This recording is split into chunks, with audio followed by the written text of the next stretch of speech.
Hello everyone, সকলেই কেমন আছো? আশা করি সকলেই ভালো আছো আর আমিও আছি মোটামুটি ভালোই। তো বেশ 2 দিন 3 দিন ধরে কোনো ভিডিও আপলোড করিনি আমার পেজে। তো দেখো হচ্ছে আশীর্বাদে গিয়েছি একটা দাদার, সেটাই তোমাদের সঙ্গে শেয়ার করব। তো চলো দেখো। তো দেখো বন্ধুরা, ফাইনালি রেডি হয়ে চলে আসছি হচ্ছে একটা জেঠুর ছেলে, মানে দাদা হয়, তার আশীর্বাদে। তো এখনো কেউ আসেনি, পুরো প্যান্ডেল ফাঁকা। এই যে বাচ্চাগুলো খেলা করছে, দেখো বাচ্চাগুলো খেলা করছে।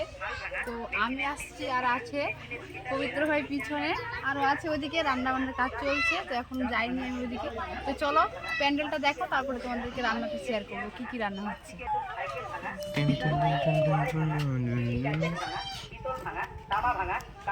দেখো এখানে হচ্ছে সবাই খাসি মাংসটা বাছি নিচ্ছে যাতে কোনো রকম চুন। এদিকে দেখো, আদিকে হচ্ছে জেঠিমা আর দিদিরা রান্না করছে। এখানে আবার আমার মেজো জেঠিমা হচ্ছে টমেটো চাটনি করছে, যেহেতু রান্নার কোনো মানুষ মানে করেনি, বাড়ি থেকেই রান্না করে নেবে সবাই। আর এখানে একটা দিদি দেখো পাঁপড়গুলো প্যাকিং করছে। তো আমি ওর ভিডিও করতে গিয়েছি, ও আমাকে বলছে এই তুই কী করছিস? তো আমি বলছি দেখো তোমার ভিডিও করছি, তুমি পাঁপড়গুলো খাচ্ছ নাকি পাঁপড় প্যাকিং করছো? তো খুব হাসাহাসি করলাম একটু। তো দিদি বলছে আমি তোর ভিডিও দেখি, সব ভিডিও। তো আমি বলছি ভালোই, তুমি তাহলে তোমার ভিডিও ছবি দেখতে পাবা আমার ফোনে। তারপর দেখো গল্প করতে করতে সবাই হচ্ছে মেয়ের বাড়ি থেকে চলে এসেছে, ওদের টিফিনও খাওয়া দাওয়া কমপ্লিট। তারপরে আমি যাই দেখি যে দাদাকে মানে আশীর্বাদ করতে বসাই দিয়েছে, আর মেয়ের মায়ের আশীর্বাদ মানে মাহিমার আশীর্বাদ দেওয়া কমপ্লিট হয়ে গিয়েছে। আর দেখো তারপরে হচ্ছে দাদাকে হচ্ছে তার দাদার শ্বশুরমশাই তাকে আশীর্বাদ করবে। আর মেয়ের মা হচ্ছে দাদাকে দেখো চেন দিয়েছে। তো পাশে এক দাদা রয়েছে, সে দাদাটার চেনটা হচ্ছে পরাই দিচ্ছে। আর পিছনে তো তোমরা দেখতেই পাচ্ছ সব দিদি, তারপরে হচ্ছে বোনরা রয়েছে। তো এই টাইমটা তো সবারই আসে একদিন না একদিন, কিন্তু যারা বিয়ে করবে ছেলে, এই দাদাটার মানে আজকে আশীর্বাদ হচ্ছে, দাদার খুব মনে মনে লাড্ডু হচ্ছে যে আমার বাড়িতে বউ আসবে।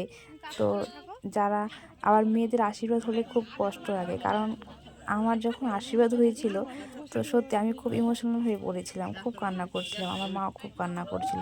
মনে হয়েছিল যে এই দিনটা সত্যি খুব কষ্টের দিন।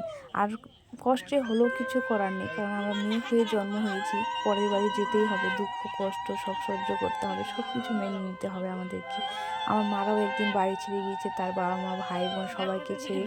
আমরাও এখন আসছি, আমাদের যে মেয়ে হবে তারাও একদিন যাবে আমাদেরকে সবাইকে ছাড়ে।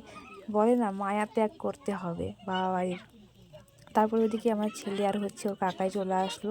ছেলে তো একদমই নতুন মানুষ দেখলে কারো কোলে যেতেই চায় না আমার কোলে ছাড়া। তারপরে ব্যাংকে চলে আসলাম, বড়মশাই গিয়েছে টাকা তুলতে, তাই আর কোনো ক্লিপ নেওয়া হয়নি। তারপরে দেখো এখানে কি রাত্রে চলে গেছিলাম খেতে ভাত, তারপরে হচ্ছে পাঁপড় আর হচ্ছে বেগুনি দিয়ে দিয়েছে।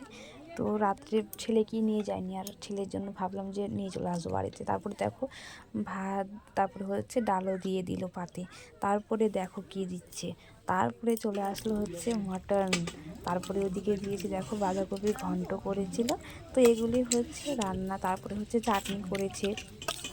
তো আমাকেও দিবে চাটনি, যে দেখো বলতে বলতে চাটনি দিয়ে দিল। আর লাস্টে ছিল কি বলতো, দই আর মিষ্টি। আর এদিকে দেখো সব, এটা হচ্ছে আমার জামাইদা, আর এটা হচ্ছে একটা দাদু। তো চলো, ভিডিওটা ভালো লাগলে অবশ্যই সবাই পাশে থেকো।